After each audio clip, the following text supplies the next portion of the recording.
So many times the kids come here not knowing anything. Sometimes they come from homes that they don't eat for that night. And here when this guy here, this boy was telling me that, he goes, "Teacher, I've never held a Bible in my hands before." He goes, "To me," he goes, "this is a privilege that I've never forget." One of our students had a friend who wanted to come, even though he was like, I don't know, 6 weeks late into the school year. And so he came. We weren't sure.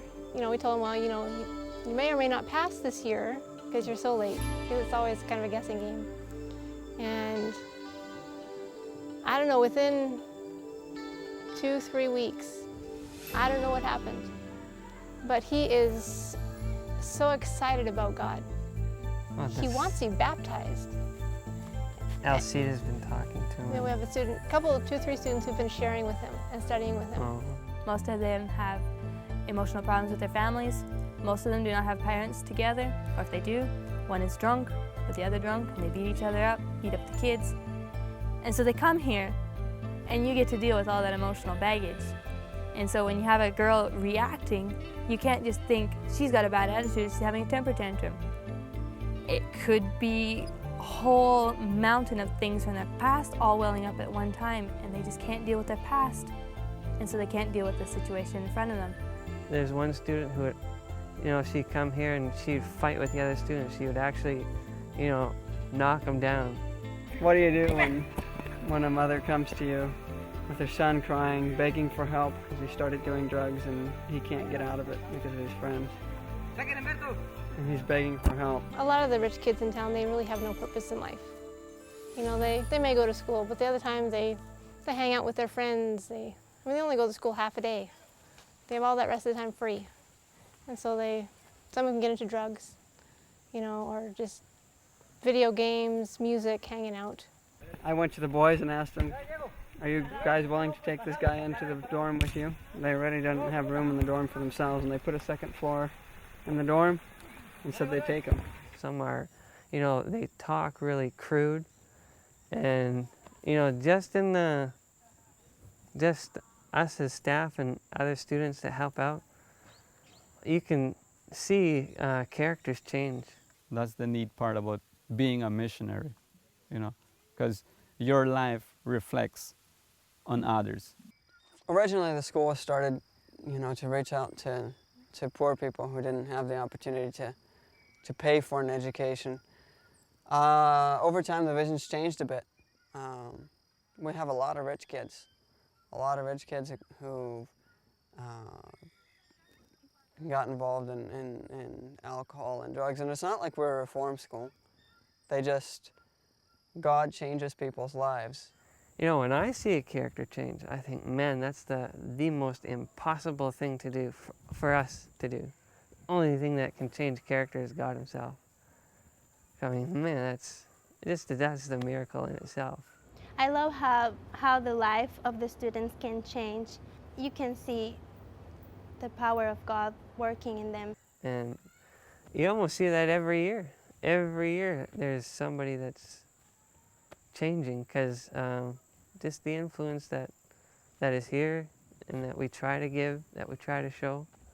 And by the testimony of changed lives of one richer student, more and more keep flocking to the school, and their lives are changed by God. And it's purely by God. They're not forced to stay here. They come here voluntarily, and God changes their lives. It doesn't always happen. We have students who, they've been here 2-3 years, and we still struggle, but they're growing. Sometimes it takes a lot longer. Our specific vision is to train missionaries. That the need is so huge for missionaries. A lot of them are really on fire for mission work, but they want to go now. They want to quit school and go preach the gospel. They're in high school. They basically have no education. So we've really been trying to tell them, God has placed you here for a reason. Then there's Joel. Joel's a fourth-year student. He came here as a freshman. He was actually ready to start his third year in high school, And he came here primarily for the purpose of studying. And he decided to go all the way back to first year, like as a freshman, start high school over again, for the purpose of receiving a good education. We're teaching basic nursing classes, first aid, CPR. Last week we had practice doing suturing. We had bought some chickens from the village. Everybody's kind of shocked because Rowan went to town and bought the chickens, and they know we're vegetarians, and they're like, what are you guys doing with the chickens? And so we sutured. He's a senior this year. He wants to be a doctor. He's already working in the nurse's office. And it was wonderful because just this week we had a girl that had her hand cut with a machete, and so two of the students they were able to practice suturing. He does, when people cut themselves with machetes, he stitches them up, and he's already really flourishing in the area of medicine. So it's amazing to see how he came with almost zero interest in the Bible, and how at the end of a year here his life was changed. So he got baptized, and then beyond that, he wants to be a medical missionary. That's his dream. Just before, what was it, 6 months, a year before we decided to come to the mission field, we were struggling with all this, and one of the things that we did that we probably shouldn't have done is we bought a dog. And we pretty well committed our lives to a dog. God is merciful, and He works with our desires sometimes, and one of the stipulations we said was we will only go somewhere where we can take a dog. And it was one of the first questions we had for David. Can we take a dog? And then when we talked to Jeff, can we take a dog? And they all said, well, if you can get him down there, you can bring him. And so we did research, and we could get him down here, and so we brought him. It's actually easier to get him to Bolivia than the average U.S. citizen. Bushman, go on! Go on. You gotta look that way. Look that way. Sit. Sit. Sit. I'm going back to sleep. I'm so lazy.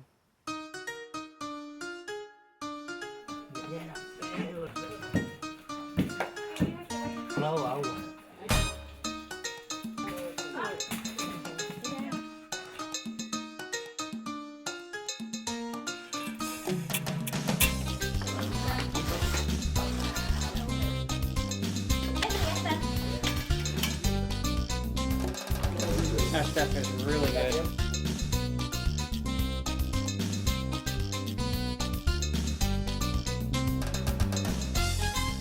It's really good.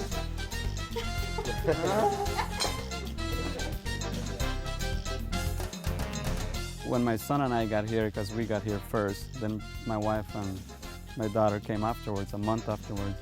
We got here Friday evening. And Friday evening, at night, it's pizza night. So we said, we were tired. We said, wow, we're going to have a good supper. We go to the cafeteria, and, they're serving you a drink. And here, you have to form a line to get your food, and, with your own plates and everything.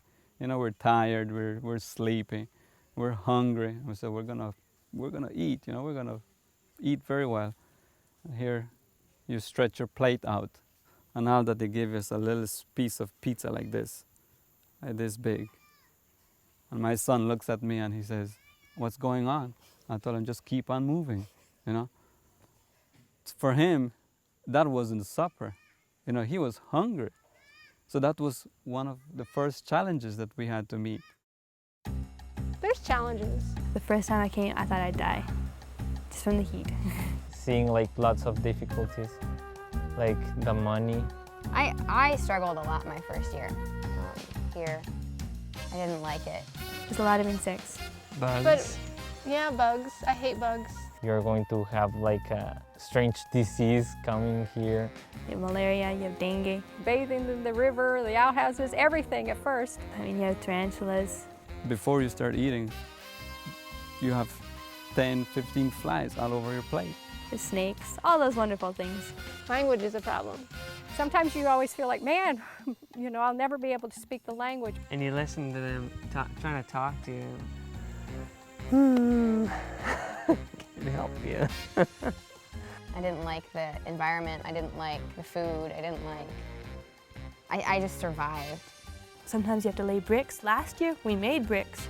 Out there mixing mud, mixing the molds, just giving her. I always said there's two things I was never going to be. There were two things. I was never going to be a principal, and I was never going to live in a hot climate. I'm wearing a coat today. So now I'm working at a school as a principal in the jungle of South America. Serving God is not all peaches and cream. You know, there's some really, really, really tough experiences, but being 100% sure of God's call and knowing where He's directed you really helps you get through the tough times. It can be a big challenge, or it can be really interesting. Depends on the way you look at it. He's always there, and He's never going to leave us nor forsake us. And He's brought us to this point to turn closer to Him. But it's not until you exercise it that you're going to know that He's going to be able to do it. This year has been particularly challenging. Not as many people arrived to teach as we had anticipated. And Lily got in a plane accident, so she actually just arrived a week ago. And 2 weeks before that, Kayla and Helen got in a motorcycle accident. And for a couple weeks, we were down to 4 teachers on campus for 54 secondary students and 19 primary students. So our 4th year students got to take up the role of teaching. Joel took over Kayla's religion classes. Albricia took over primary school, planned it, and taught the classes for a couple weeks. There's always a need for teachers. We could use several more right now. I want to do something with my life. I want to see things. I want to help people. I want to actually make a difference in a way. And here, you come down with a thought that you're going to be a hero.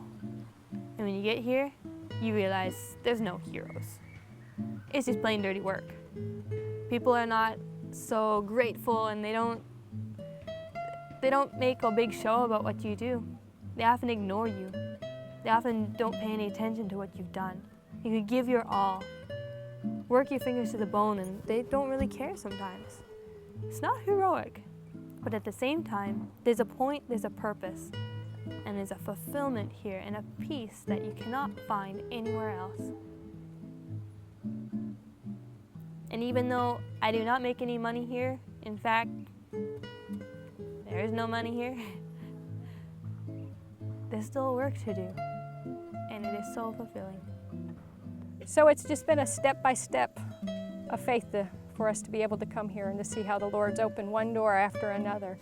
And you know, the hardest thing was to make the first step, to get uncomfortable. We have to, you know, step out of our comfort zones and realize, okay, Lord, if this is what you're going to do, we're going to make the steps also. So that's kind of how we got here. Oftentimes people say, you know, I'm not a teacher, I'm not a pastor, I'm not a pilot, I'm not a nurse. What can I do in God's work? You know, there's an endless list of possibilities that God has for each one of us to do. I have a degree in construction management. I worked as a construction manager for 6 weeks before I bought my own rustic furniture store, and ran a rustic furniture store for 4 years, and from there, God called me to Bolivia. I love the changes that God is making in me. I love when I can see in my life how a person that feels so sad can be so happy now. And I'm so happy being a missionary, something that I never experienced before in my life. So I have decided to be a missionary forever because it just makes sense. It just makes sense to give everything to Jesus because He gave me everything already. After you're 60 years old, 70 years old, and you ask yourself, what have I accomplished? And you tell yourself when you're on the couch in front of your TV, and you say, man, I'm a good Nintendo player, and I can pick out the best songs to listen to, and I can tell anybody the names of any song, whatever. Where does that get you? That just leaves you back on the couch. Know God and work for Him in any way you can, and you'll find your purpose. He has something prepared for you. At the moment, you might be thinking, well, I don't want to do this, I don't want to do this, or I don't want to go here. But if you let God lead in your life, you're going to see that He loves you so much, He cares for you, that He's willing to open doors that you won't be able to open, but He will.